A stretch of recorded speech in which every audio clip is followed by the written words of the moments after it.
Pendidikan merupakan barang yang berharga bagi suatu negeri. Kemajuan suatu negeri dapat dilihat dari sejauh mana perhatiannya terhadap pendidikan. Pendidikan merupakan upaya sadar untuk meningkatkan taraf berpikir masyarakat. Tujuan pendidikan tiada lain membentuk kepribadian manusia menjadi manusia yang dewasa.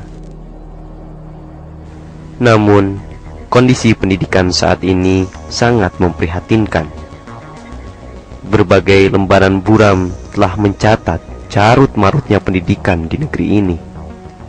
Berbagai persoalan muncul, mulai dari rusaknya moral anak negeri, kurikulum yang sekuler, hingga biaya pendidikan yang mahal.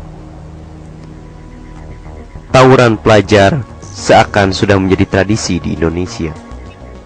Berbagai kasus lain juga meningkat di kalangan pelajar kita, seperti narkoba, seks bebas, aborsi, sampai menjadi perilaku kriminal. Kehidupan pelajar di Indonesia saat ini menurut saya begitu buruk, kualitas pendidikannya kurang dibanding negara-negara maju yang lain.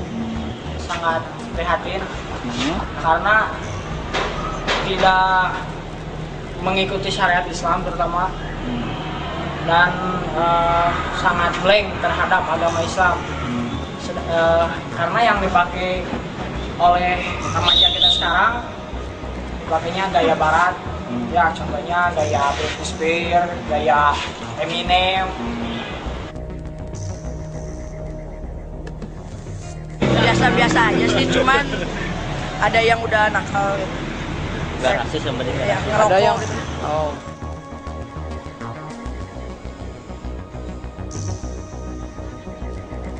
Kualitas pendidikan Indonesia juga menyedihkan. Menurut hasil survei UNDP pada tahun 2002, kualitas sumber daya manusia Indonesia ternyata hanya menduduki peringkat 110 dari 179 negara di dunia. Hanya satu tingkat di atas Vietnam. Padahal kita tahu, Vietnam selama puluhan tahun mengalami perang saudara. Kita bahkan jauh di bawah Filipina, Thailand, apalagi Malaysia dan Singapura.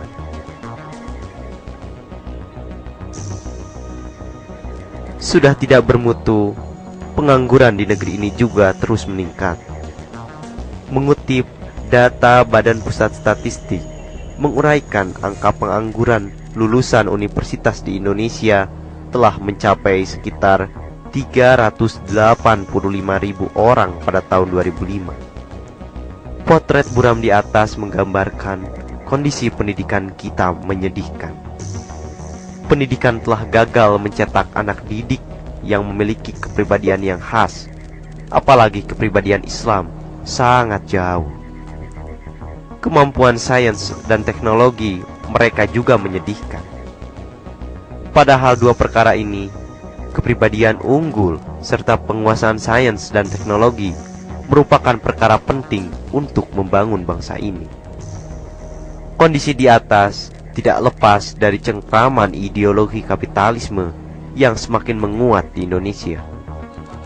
Kegagalan pendanaan pendidikan untuk menghasilkan pendidikan yang berkualitas merupakan dampak langsung dari krisis ekonomi di Indonesia.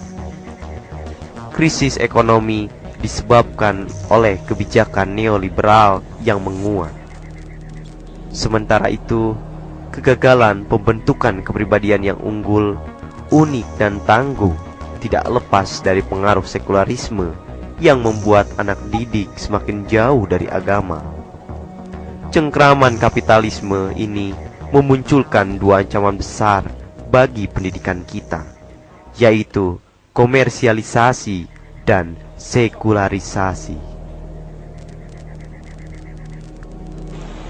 Orang miskin dilarang sekolah. Mungkin itu yang terjadi tidak lama lagi di Indonesia. Pasalnya, sekolah semakin mahal. Untuk masuk sekolah dasar yang unggul saja, orang tua bisa menghabiskan uang jutaan rupiah. Memang ada yang murah, tetapi jangan ditanya kualitasnya. Itu apa adanya. Inilah yang disebut diskriminasi dalam dunia pendidikan kita. Kalau punya uang, bisa mendapat kualitas pendidikan yang baik. Kalau tidak punya uang, harus pasrah dengan kualitas pendidikan yang menyedihkan. Pengen sekolah lagi? Pengen.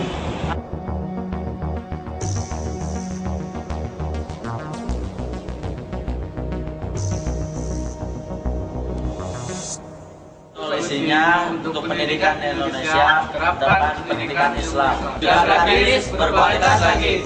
Allahu Akbar. Dari mulai segi pendidikan dan yang lainnya menurut cara-cara Islam insya Allah bisa maju lah gitu.